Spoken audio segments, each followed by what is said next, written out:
There is a topic that's come up frequently as it pertains to this show, and that topic is colorism. We've touched on colorism at previous reunions. However, this season we received far more audience feedback, so it feels important to revisit. Now, I agree this is a really sensitive and nuanced topic within the Black community, and one that I, as a white man, shouldn't be leading. I've been thinking a lot about the best way to approach the topic. We considered bringing in a moderator for this segment, but we started with our producers calling each of you to discuss how you would like to approach this conversation so that your voices and wishes would be heard. You collectively agreed that you'd like to discuss it without a moderator together. So, Candace, you were the most vocal when you spoke to the producers. You told them that you didn't think your castmates were colorists. However, you still felt that the conversation needed to be had. So, Candace, I'm going to give you the floor to speak your piece, and if anyone else wants to chime in, you're all encouraged to do so.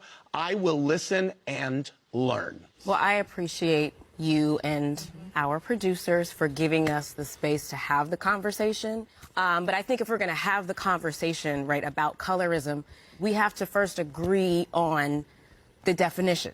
So I have Merriam and Webster. It's a noun. Differential treatment based on skin color, especially favoritism toward those with lighter skin tones, and mistreatment or exclusion of those with a darker skin tone, typically among those of the same racial or ethnic group.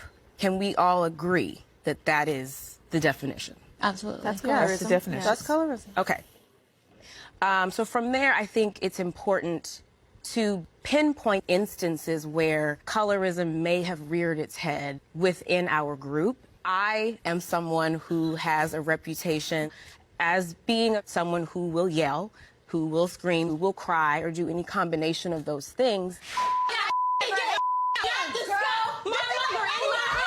Calm down. Where is your pimp? Pimp, where you at? The hoe is here. I'm viewed as the crybaby, as the first one to be emotional. But Robin has screamed and gone into Ashley's restaurant and put her finger in her face. Please put your finger out of my face, Robin. This is putting my finger in your Out face. of my face, Robin. Put my face and say that and see what happens. You think you shut up. Okay. Go I go by for my it. face if I choke you out with this umbrella. Oh, please do it. And it's not received the same way.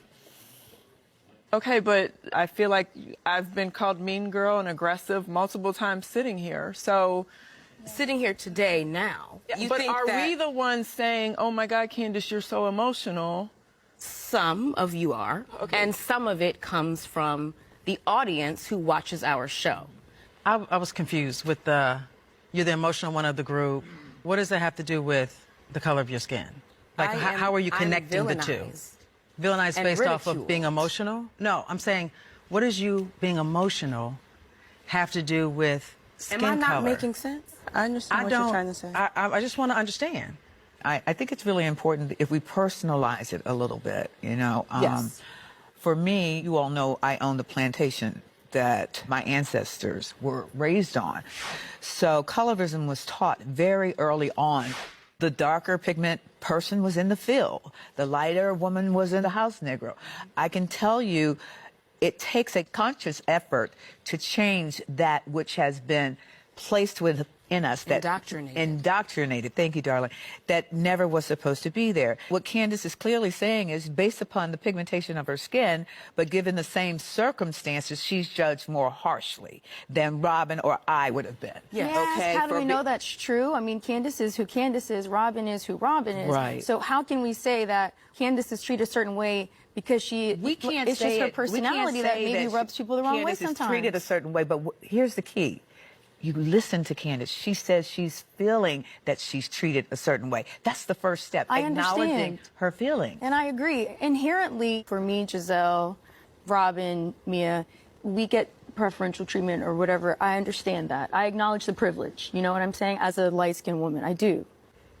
I love and care about you guys as women. But as far as how I feel about how I interact with this group, I've had an issue with everyone in this group at different points in time. In my opinion, the dynamics of this group are not based on the color of your skin. And it really bothers me if you do feel that way. Well, can I just say that It is very important, and it breaks a lot of the stigma just to have you say, I acknowledge it. My privilege. Yeah. That's really all That's I big.